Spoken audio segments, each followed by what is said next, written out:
Welcome back to another edition of WTF Wednesday Rant session.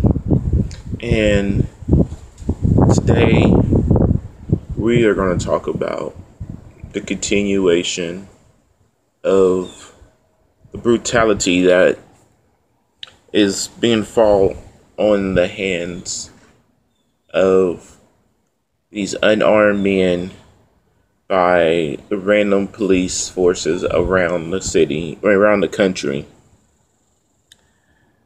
As many of you have probably already heard by now, had another one overnight on the 6th of July in Baton Rouge.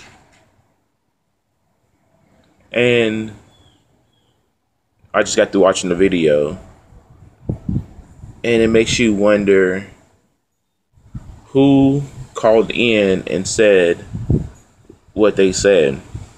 So if you don't know, what happened was the Baton Rouge Police Department received a phone call that said there was a man outside of a convenience store with a gun.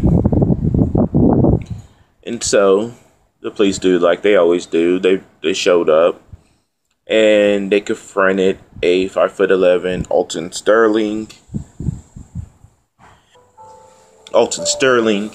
who was outside selling CDs.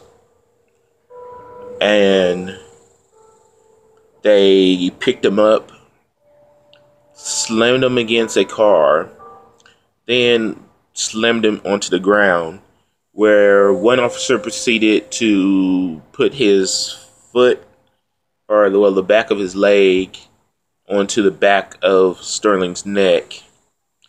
And while the other officer had Sterling's hands pulled back. And then the officer that was positioned right directly behind his head pulled his firearm. And then the next things you hear are gunshots.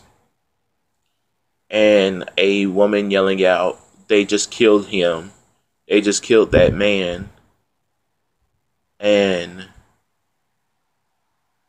an officer yelling, he has a gun, and more shots going out.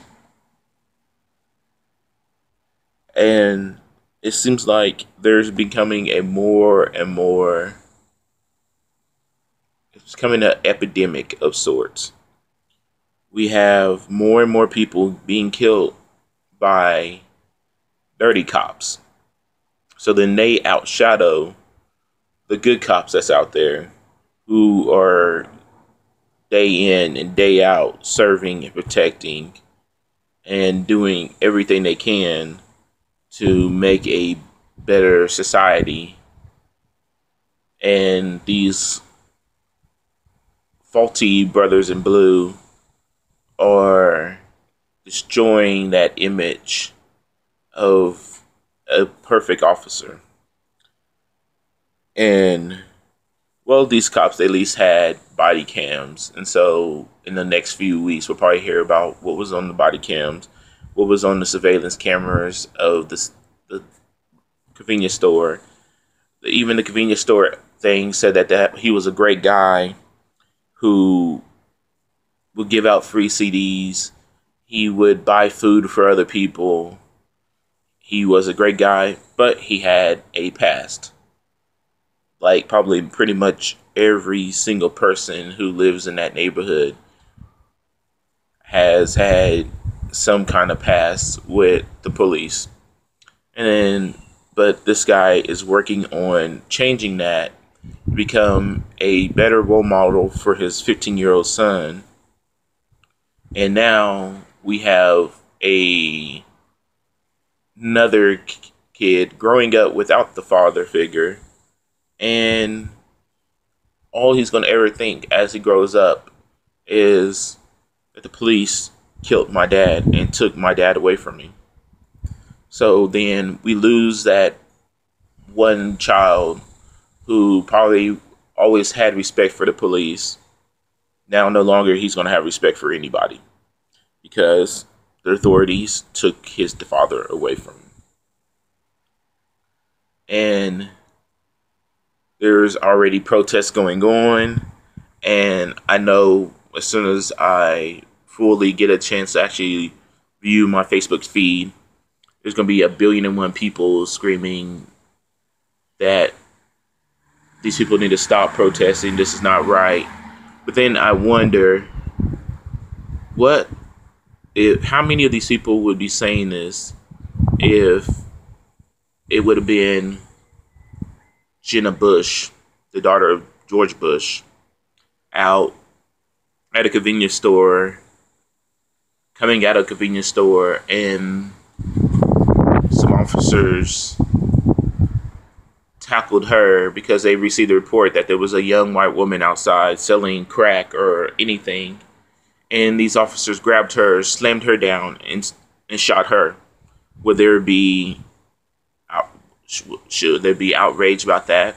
Or what if it would have been Chelsea Clinton coming out from a bodega or something, or a store, and got shot?